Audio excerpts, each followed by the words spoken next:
Hola a todos, te habla el profesor Darwin. Vamos a continuar con las clases. La semana pasada hicimos el lenguaje, que forma parte de la primera balota que se llama definiciones lingüísticas. Para esta semana vamos a hablar acerca de la lengua, el habla, variantes lingüísticas y niveles de la lengua. Las variantes se refieren a dialecto, sociolecto y dialecto, y niveles de la lengua pues superestándar, estándar y subestándar. Vamos a empezar con estos dos que tienes acá. Vamos a empezar hablando acerca de lo que es lengua y habla. Primero vamos al concepto básico. El conjunto de palabras que tú has aprendido y vas a aprender a lo largo de toda tu vida se llama lengua. La elección, la materialización, la realización, la elección de alguna de esas palabras que tú has aprendido de manera oral, por ejemplo, esa materialización oral se va a llamar habla. Ojo que también puede ser una materialización escrita. En caso de que no me comprendas, tenemos un concepto previo. Supongamos que yo te digo animal. Uno se pone a pensar, bueno, animal puede ser un hámster, un gato o un perro. Un elefante es animal. Oye, animal cachudo. Un chivo, una cabra, un toro, una vaca o un cebú. Animal cachudo, viscoso, baboso, arrastrado. No es tu ex. Más este dibujo que tienes acá, se va a materializar un término. Ese término va a ser caracol. Entonces, ese conjunto de características que están acá arriba de forma inmaterial se llaman lengua. Y cuando tú eliges alguna de ellas, esa elección se llama habla. Vamos por acá. En caso de que no comprendas, todavía tienes un ejemplo más. Acá tienes un pollito a la brasa. Bueno, éramos felices y no lo sabíamos. Pero bueno, quieres comer un pollito a la brasa en este momento. Tu papá ha dicho, ¿saben qué? Yo voy a cocinar el pollito a la brasa. Ha entrado a la cocina, ojo, no sabe cocinar, se ha llevado su celular, ha entrado a YouTube y va a buscar un tutorial para ver cómo se hace un pollo a la brasa. ¿Cuáles son las posibilidades? ¿Cómo puede quedar ese pollo a la brasa? Bueno, profe, ese pollo puede quedar crudo, salado, quemado. Ni siquiera el perro se lo quiere comer. No lo sé, ¿no? Posibilidades. Imagina que no es tu papá, es quien va a cocinar ese pollo a la brasa, es tu mamá. Y tu mamá sí sabe cocinar. Oye, posibilidades para ese pollo a la brasa. No, profe, mi mamá sabe cocinar muy bien. Delicioso, rico, sabroso, suculento, exquisito, riquísimo. Ese conjunto de posibilidades se llama lengua. Oye, pero en una sola palabra, dime cómo ha quedado ese pollo a la brasa. De todo el conjunto de palabras, tú eliges uno y te va a quedar la palabra delicioso. El conjunto de palabras es lengua. La elección, la materialización, la realización se llama habla.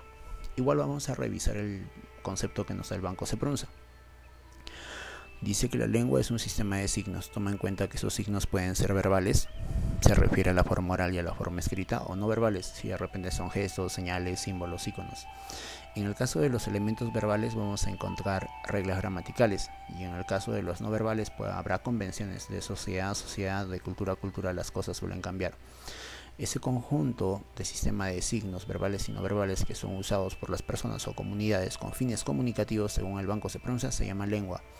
Oye, y esa materialización intencional, esa concreción, esa realización se llama habla. El concepto de habla del Banco Seprunza. El habla es un acto intencional por el cual se realiza o concretiza o materializa en forma individual una lengua. Lo que tienes arriba es lengua, la materialización de forma oral o de forma escrita se va a llamar habla. A partir de este dibujo vamos a ver cuáles son las diferencias entre la lengua y el habla. Por ejemplo, la lengua es un código. ¿Por qué es un código? Si vamos a elementos de la comunicación, tercera balota, sabemos que el código es el conjunto de sistema de signos que usan las personas. Y si retrocedemos acá, es cierto, mira, la lengua es un sistema de signos, entonces es lógico decir que la lengua es un código. Mientras que este es un código, si yo la materializo, automáticamente es el uso del código. La lengua es casi fija. ¿Te acuerdas que en la primera semana de clases te hablé acerca de Ferdinand de Saussure, estructuralismo? Uno de los enfoques que estudiaba la lengua. Él te hablaba acerca de una sincronía, el estudio de la lengua en un momento determinado. Y en un momento determinado la lengua es casi fija. Eso es cierto. Sin embargo, así como puede ser casi fija, también puede ser variable. ¿Esto a qué se refiere? Oye, todos en el salón tienen la misma edad. La pregunta es, ¿todos hablan igual? No, cada quien tiene su propia forma de hablar, o sea que el habla es un elemento variable. Es social, le pertenece a toda la sociedad. Imagina que te doy un libro de, yo qué sé, álgebra, ¿te parece? Te doy un libro de álgebra y te digo, sabes que tienes toda la semana para estudiarme la parte que tienes en el tema de teoría de exponentes, y la siguiente semana hay evaluación. Ojo, a todo quinto le doy el mismo libro, se lo lleva a su casa, llega la siguiente semana, les tomamos evaluación. Pregunta, ¿todos van a aprender de la misma manera? La respuesta obvia es no. ¿Estás de acuerdo? Ese libro de álgebra es la lengua. Para todos ha sido el mismo libro, la lengua social. Pero no todos han aprendido de la misma manera. El habla es individual. La lengua es un elemento psíquico, es un elemento inmaterial que se encuentra acá. Oye, pero para que se haga habla sucede eso. Deja de ser solamente esto, pasa a ser un estímulo, pasa por el aparato fonador, las cuerdas vocales y emitimos un sonido. Esta parte fisiológica le da este nombre, elemento psico, empezó acá, fisiológico, y te va a dar que el habla es un elemento psicofísico. La lengua es teórica, tiene reglas, el habla no, el habla es práctica. La lengua es duradera. Imagina que van a pasar 100 años. En 100 años ni tú ni yo vamos a estar sobre este mundo, ¿sí? Si las personas siguen en este mundo, la lengua castellana va a seguir ahí. O sea que la lengua castellana es duradera. Oye, en 100 años, cuando nosotros desaparezcamos de este mundo, morir forma parte de vivir. Cuando dejemos este mundo, con nosotros que muere la lengua castellana o nuestra manera de hablar. Creo que es obvio, con nosotros muere nuestra manera de hablar. Efímero es pasajero, fugaz, momentáneo, transitorio, de corta duración. Solamente dura el momento de la materialización. Listo, la lengua es duradera, el habla es efímera. ¿Qué más tenemos? Ya hemos hablado acerca de lengua y habla, ahora vamos a hablar acerca de variantes lingüísticas. Las variantes lingüísticas es el conjunto de rasgos lingüísticos usados por una determinada comunidad de hablantes que se debe a ciertos factores. Van a ser 3 factores: diatópicos, diastráticos y diafásicos. Diatópico, mira, tiene di a través de topos, lugar. El factor diatópico te habla acerca de la variación que sufre la lengua dependiendo del lugar geográfico donde ésta se está desarrollando. ¿A qué me refiero con eso? Acá tienes costa, sierra y selva, ¿sí? ¿Una persona de la costa habla igual que una persona de la sierra? La respuesta es no. ¿Una persona de la sierra habla igual que una persona de la selva? La respuesta es tampoco. Dependiendo del lugar donde se desarrolla la lengua, notarás que la lengua sufre ciertos cambios. El cambio más notorio es lo que se conoce como tono, o lo que tú llamas dejo. No solamente sea dentro de un país, de país a país también se puede dar eso. Nos vamos a Tacna y te vas a dar cuenta que encontramos gente chilena. Bueno, ahora no, pero en una situación normal habría un montón de chilenos en la ciudad de Tacna. La realidad palpable, los venezolanos. Oye, ¿un peruano habla igual que un chileno? No. ¿Un chileno habla igual que un venezolano? No. Oye, pero el peruano, el chileno y el venezolano hablan castellano, pero tienen variaciones. ¿A qué se debe? Se debe al lugar donde la lengua se ha desarrollado. Esas variaciones geográficas se llama así, variación diatópica. La variación diatópica te va a generar esta cosa que tienes acá, un dialecto. Si la pregunta fuera, oye, ¿cuál es el origen de un dialecto? Respuesta, la variación diatópica o el aspecto geográfico que tiene la lengua. Dentro del elemento diatópico hay conceptos que debes conocer, por ejemplo, un localismo y un regionalismo. Cuando la variación geográfica es pequeña, es un elemento muy específico, se habla acerca de un localismo. Supongamos que tienes familia en Mollendo, Camaná, o si no tienes un amigo. Supongamos que nos han invitado a Mollendo, a Camaná, a pasar el verano. Te has quedado en la casa de tu amigo o tu amiga y de pronto él o ella te ha dicho, ¿sabes qué? Cuando entres a la cocina no te vayas a asustar, hay un capi. Uno entra muy emocionado a la cocina porque nunca en su vida ha visto un capi y se pone a buscar en la cocina un capi. No hay capi, o sea, se pone a mover la cocina, mira detrás de la refri, no hay capi. Hay una cucaracha que está correteando, pero capi no hay. ¿Estás de acuerdo? Ojo, el mollendino no es de usar la palabra cucaracha, él prefiere la palabra capi. No te estoy diciendo que el mollendino no sepa o no conozca qué es una cucaracha, solo que por cuestión de uso, en ese lugar no lo llaman cucaracha, lo llaman capi. Si tú sacas la palabra capi de Mollendo, te la llevas a Arequipa y le dices, oye, pásame insecticida para matar un capi, la gente no te va a entender. Geográficamente la palabra capi es limitada, es pequeña, eso se llama localismo. Otro ejemplo en caso de que no me estés comprendiendo. En ciertos lugares de Arequipa, al niño no se le llama niño, se le llama coro. Oye, pero si yo saco la palabra coro de Arequipa, como que pierde sentido. O sea que esta palabra coro tiene una extensión corta. Esa extensión corta en relación a la lengua se llama así, localismo. Oye, en cambio, si la extensión es mayor y abarca un país o más de un país, hablamos de un regionalismo. Vamos a retomar este último ejemplo que tienes acá, Coro, que es un equivalente para niño en Arequipa. Busquemos un equivalente de la palabra niño, pero que se utilice en todo el Perú. Coro no me es útil. Te vas a dar cuenta que aparece la palabra chibolo. Chibolo sí se entiende en costa, sierra y selva, o sea que es mucho más grande. Eso se va a llamar regionalismo. Hay otros regionalismos, por ejemplo, si nos vamos a México y buscamos el equivalente de la palabra niño, en su momento se usaba la palabra chavo, hoy en día, bueno, como que ha sido desplazada por este término que tienes acá. Tienes a la palabra morro o morrito, que es su equivalente de la palabra niño. Abarca todo este país.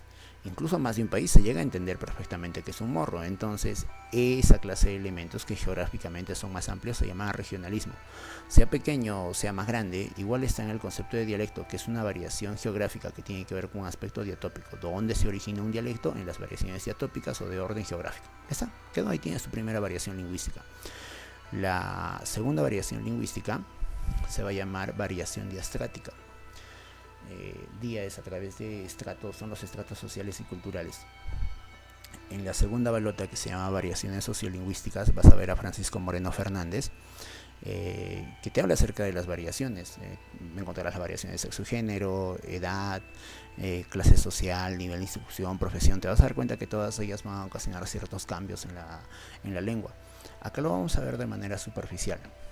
La variación diastrática, que tiene que ver con los estratos sociales y culturales, te va a ocasionar va a degenerar o te va a dar un elemento que se llama sociolecto. Este sociolecto se va a dar a conocer por ciertos factores, como te lo mencioné hace un momento: la clase social, la educación, la profesión, la edad, procedencia étnica y todo lo demás. Los sociolectos tienen divisiones. Tienes la clase alta, la clase media, la clase baja. Tienes un acrolecto, un mesolecto, un basilecto. Una persona de clase baja no habla igual que una persona de clase media. La persona de clase media no habla igual que una persona de clase alta. Esa variación cultural se llama así, sociolecto, que tiene origen en este elemento que tienes acá, una variación diastrática. Para terminar la parte de variaciones lingüísticas, vamos a ver una variación diafásica o expresiva. Esta variación diafásica o expresiva tiene que ver con un factor individual. ¿A qué me refiero con eso? Supongamos que por aquí estás tú. Muy temprano en la mañana estás tomando desayuno con tus papás, tus hermanos si es que los tienes. Les hablas a tus papás y tienes una manera particular de hablarle a ellos. Llegas al colegio y te encuentras con tus amigos y sigues siendo tú, pero hay un ajuste de registro porque tienes otra manera de hablarle a tus amigos. Tienes una duda, te acercas a uno de los profesores. Igual sigue siendo tú, pero sabes que tienes otra manera de hablarle a esa persona. Constantemente nosotros hacemos cambios, va a depender a quién nos estemos dirigiendo. Es por eso que la variación diafásica te habla acerca de una situación o un contexto. Esa variación individual te va a dar esto que tienes acá, un idiolecto. Si la pregunta fuera, oye, ¿dónde nace un idiolecto? La respuesta sería una variación diafásica o expresiva. ¿Qué es un idiolecto? Es la manera particular que tiene cada persona en el momento de expresarse. Ya está, listo. Ahora vamos a hablar acerca de niveles de la lengua. Lo primero que debes comprender es que todas las personas que formamos parte de una comunidad no hablamos de la misma manera. Como te habrás podido fijar hace un momento, de ciertos factores que hacen una suerte de diferenciación, factores socioculturales, geográficos, de contexto. Eso va a hacer que tengamos varias formas de usar la lengua. Eso me va a dar los niveles de la lengua. Tenemos 3 niveles bien marcados. Para empezar, encontramos un nivel superestándar, uno estándar y uno subestándar. Dentro del superestándar vamos a encontrar el elemento literario y el elemento científico. Ojo, el científico te habla acerca de los elementos técnicos, lo vamos a ver ahorita, no te preocupes. El estándar te habla de un culto y un coloquial. Ambos son educados. El culto te va a tratar de usted, el coloquial te va a hablar de tú a tú, ¿sí? Es la manera más adecuada o la manera más idónea que tenemos en la sociedad para podernos expresar. Y tienes el nivel subestándar, que se va a dividir en popular y en vulgar, que vamos a decir que es una forma descuidada de expresarse. ¿Ya está? Empezamos entonces por este de acá, el nivel superestándar. Está constituido por 2 elementos, el literario y el científico. El literario se caracteriza por el uso de palabras que son poco comunes, poco usuales. El banco se pronuncia, no usa la palabra ósculo, que es sinónimo de la palabra beso, o la palabra prístino, que significa claro, puro. impoluto si prefieres. Va a utilizar figuras literarias. ¿A qué se refiere con eso? Por ejemplo, me gusta cuando callas porque estás como ausente y me oyes desde lejos y mi voz no te toca. Parece que los ojos se te hubieran volado y parece que un beso te cerrará la boca. Me gusta cuando callas porque estás como distante y estás como quejándote. Como puedes observar, el poema no está completo, vacío o recortado. Las palabras que están en amarillo es la figura literaria que vamos a trabajar acá. El poema 15 tiene varias figuras, yo solamente he elegido una. Esta que he elegido pues se llama símil. Recuerda que la palabra símil es sinónimo de la palabra comparación. Ya entonces ya sabemos que el símil va a trabajar la comparación como figura. Me gusta cuando callas porque estás como ausente. Bueno, comparo tu silencio con tu ausencia. Ahí tienes una figura. Me gusta cuando callas porque estás como distante. Comparo tu silencio con la distancia. Y estás como quejándote, mariposa en arrullo. Comparo tu quejido con el arrullo de una mariposa. Claro como una luna, simple como un anillo. Te comparo con la claridad de la lámpara y con la simpleza que tiene un anillo. Eres como la noche, callada y constelada. Te comparo con la noche. Te comparo con las características que tiene esa noche, que es callada y es constelada. Distante y dolorosa, como si hubieras muerto. Comparo tu distancia y ese dolor que siento con la muerte. Entonces, estos como que tienes acá te va a dar una comparación. Esa es una figura literaria que, como ya te dije, se va a llamar símil. En el superestándar no solamente vas a encontrar el elemento literario, sino que también vas a encontrar el elemento científico. Tiene carácter técnico, acá tienes un ejemplo. Apelaremos por jurisprudencia. Jurisprudencia es el elemento que vamos a analizar. Supongamos que eres abogado y estás llevando un caso. Te has puesto a revisar la casuística o los casos semejantes. Has encontrado un caso muy parecido en la ciudad de Moquegua y después de todo el proceso, pues el acusado ha sido declarado inocente. Termina el proceso que tú estás llevando y tu defendido es declarado culpable.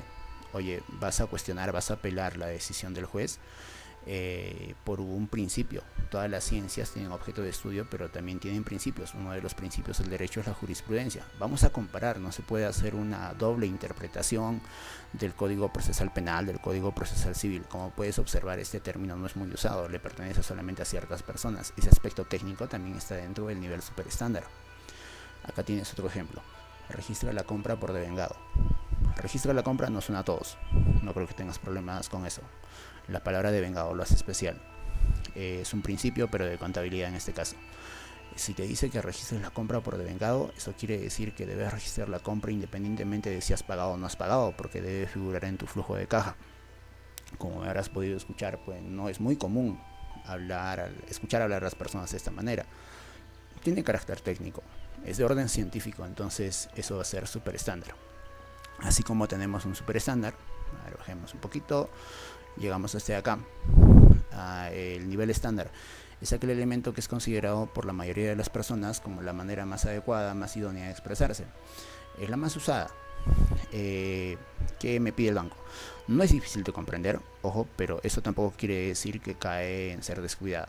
Dentro del nivel estándar vas a encontrar a dos, el culto y el coloquial. El culto es usado por personas educadas. Ojo que el coloquial también, no lo dice, pero lo cierto es eso. Ambos se van a caracterizar porque han recibido una educación media ponderada. El culto lo reconoces porque tiene un vocabulario muy rico, la pronunciación es correcta, los mensajes que te brindan siguen un orden muy lógico y utilizan cultismos. Ojo, ten un poquito de cuidado porque cultismo quiere decir que es una palabra que la mayoría de las personas entienden en el nivel estándar. Y acá tienes un ejemplo, pero antes, acá hay una parte en rojo que es especial en el Banco Seprunza. Si hablamos acerca de prestigio social y hablamos de un signo de distinción, ojo, eso no está en el superestándar. El prestigio social y el signo de distinción lo vas a encontrar dentro del nivel estándar. Ejemplos de un estándar culto. Si a usted le place, podríamos visitarlo el próximo martes sin más dilación o sin más demora. ¿Ves? Acá tienes dilación. Dilación es un cultismo, pero la gran mayoría lo comprende. Entonces está dentro de ese estándar que se llama culto. Me enorgullece enormemente presentarle mi candidatura al puesto. Igual, se entiende, no es igual que este caso de acá, no es un poema, no tiene palabras técnicas de una carrera o una profesión en específico. Entonces esto que tienes acá puede ser a nivel estándar. Tienes otro que se llama coloquial. El coloquial lo reconoces porque es más natural, es más sencillo, es más cotidiano, es mucho más de uso diario. Acá tienes ejemplos. Encontramos el cuerpo sin vida a las 10:18 del pasado viernes. Notarás que es mucho más fresco que este de acá. La presidenta ha anunciado que pronto se cumplirán las medidas aprobadas. Igual, se entiende, no es tan estrecho como este que tienes acá. ¿A qué me refiero con eso de estrecho y más sencillo? Este que tienes acá, por si no te has dado cuenta, el tratamiento es un tratamiento de distancia. Acá se nota de manera muy clara por la palabra usted.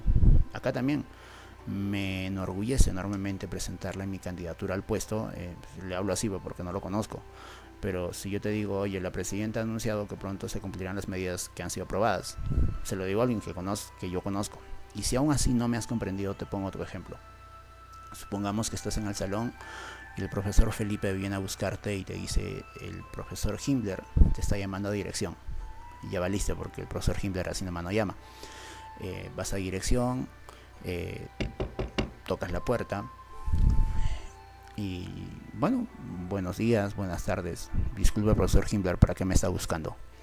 Bingo, eso que acabas de escuchar es educado, pero es educado y tiene un tratamiento de distancia. Ese tratamiento que tenemos es un tratamiento de usted. ¿Qué pasaría si el profesor Felipe te llama, tú vas a dirección, no tocas la puerta, te metes y dices, Himmler, ¿para qué me buscas? No te recomendaría hacer eso, pero nota la diferencia. Eso también es educado, pero lo trata de tú a tú. ¿Por qué lo trata de tú a tú? Porque lo conoce. Entonces ahí tienes la diferencia esencial entre un culto y un coloquial. ¿Ya está? Para terminar la parte de niveles, vamos a ver uno que se llama nivel subestándar. Teoría del banco se pronuncia. Es usado por personas de un menor, que tienen un nivel de educación pues menor. Presenta incorrecciones, vulgaridades. Eso de incorrecciones y vulgaridades pues las vamos a separar, ¿no? Porque el subestándar tiene dos divisiones. Uno que se llama popular y otro que se llama vulgar. En el popular pues tenemos un escaso conocimiento cultural. Eso de cultura lo vimos la primera semana. Te hablé acerca de la cultura, te dije que la cultura eran pues todos los cambios que uno realizaba en la realidad, o en términos más sencillos, la cultura lo era todo, ¿sí? La ropa que te pones, los amigos que tienes, la música que escuchas, los libros que lees o no lees, tu manera de hablar, es cultura, transformación en tu realidad. Pero acá tienes un escaso conocimiento cultural. Utiliza un vocabulario más sencillo, pero ojo, no es vulgar, no te va a ofender en el momento de hablar. ¿Estás de acuerdo? Tiene errores si hablamos acerca de norma. ¿A qué me refiero? Por ejemplo, un endenantes en lugar de hace un momento, o de repente la palabra aiga en lugar de la palabra haya, o de repente más mejor, más peor, cosa que es incorrecto. Pero también se puede dar a nivel de frases. ¿Para qué le haces caso? Si no tiene idea de nada. Como puedes observar, pues son palabras entrecortadas. Vamos a calmarnos. Eso también estaría dentro del subestándar popular. También vas a encontrar uno que se llama vulgar. El vulgar, por teoría del banco se pronuncia, ojo, se va a caracterizar, uno, porque tiene palabras vulgares. Al igual que el caso anterior, su léxico es limitado. También vas a encontrar oraciones cortas sin terminar, cosa que también he encontrado allá. Pero esto que tienes acá no aparece en popular. El popular no es ofensivo, el vulgar sí. Aparte de eso vas a encontrar muletillas, o sea, alargamiento de vocales en elementos o en frases que son innecesarias. Uso de jergas. Si vamos a hablar de jergas, pues estaremos, por concepto del banco se pronuncia dentro de lo que es vulgar. Al toque te metes, caleta, ya, acá no dice mi querido amigo. ¿Estás de acuerdo? No lo voy a poner también porque alguien se puede ofender. Sin embargo, he buscado un video para que entiendas un poquito mejor qué es eso de nivel subestándar. A ver, un momento, demos pausa por acá para que entiendas un poquito mejor lo del nivel. No, esta de acá sí. Listo. El siguiente blog contiene material que puede ser bastante así que si tienes oídos vírgenes, puta, mejor no lo veas, bro. Ahí nomás. Ya, soy cacas, empezamos. A ver que hablar con propiedad, con las huevas. Habla, me chulo pulpín. Acá hace un rato medio reventado el vacilón leyendo sus símbolos. Cacas, sufro de eyaculación precoz. Por pajero. Cacas, me gusta mi prima. Enfermo. Cacas, me llamo Mariano Cacas, no sé cómo se lee esta huevada. ¿Y para eso sale? ¿Acaso no te das cuenta que le quitas seriedad al video? Ya te pagaba, vos te mierda ni leer sabes yo. A ver, ¿qué dice? Cacas, me llamo Mariano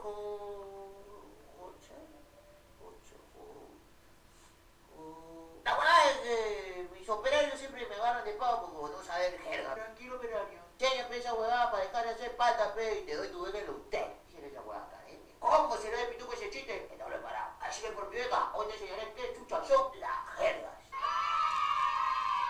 Como bien juega tiene unos subtítulos porque la batería no va a entender. La jerga la jerito del dialecto. Es un modo coloquial para que ningún sapo se gane con tu cacao. Porque no meten chisme y de uno le hace la fea y la cagada. Porque la pareja jerga, jeriquillo, jeroglífico. Es como un gao. Porque así nomás nadie le entiende. Esa es la bonita porque así chapa fría a la gente. Paso, amigo, ¿qué tal, chancho? ¿Qué tiene, mañana sin mierda? No.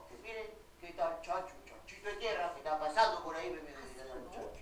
Más grande que el otro. Chancho, mira.